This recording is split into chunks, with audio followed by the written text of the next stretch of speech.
Hey guys, Ponce here, bearing news from the PvE. Now, some of you might remember, a little while back I posted a video talking about how Riot was planning on nerfing Camille, but nothing had actually been released yet. So we're seeing the first little bits of that, or at least I'm hoping the first little bits of this, because this isn't the biggest nerf in the universe.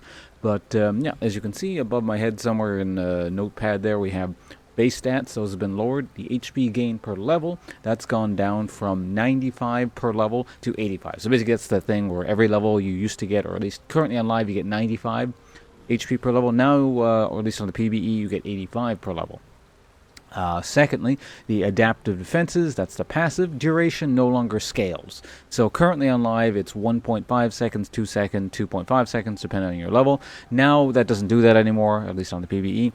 It's just 1.5 seconds regardless. So, yeah, it seems like a nice start. I don't think it's necessarily enough. In terms of nerfs as a champion needs, Riot was also talking about possibly nerfing her E, which clearly isn't, on the list there, so maybe that's to come in the future. I fully expect there to be more nerfs. I don't really think this really covers it. I still feel Camille is one of the more absurd things they've released recently.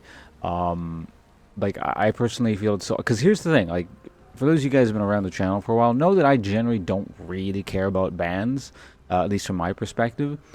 Camille is so bad that I will actively ban her. Like, it's just like, oh, Camille's not banned, I'm going to ban her. Or rather, we can't get her because we don't have first pick, ban her kind of thing.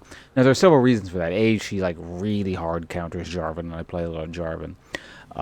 Like, it's one of the worst counters in the game for him, if not the worst. I don't want to get too much into that, and there's multiple reasons for it, but, and aside from that, like, I don't know, I could play her myself, but I don't know, I would just feel dirty doing it, which is too bad, because I actually like playing her from a mechanical perspective. I think she's a lot of fun, but I don't know, it just feels weird playing something I know is that horrendously overpowered.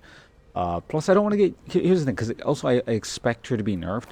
I don't really want to get used to her, like, current numbers, the way too high numbers. Because then when I go to play her eventually later on, she gets, like, gutted with nerfs.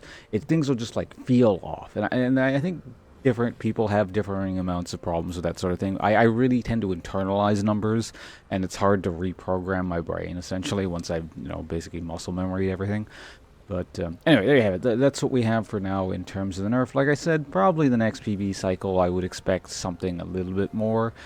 Maybe not like too much, because it's kind of that, every champion's a fine line between, being overpowered and underpowered. So, anyway, stay tuned to the channel, guys. Thanks for watching. See you around. Goodbye.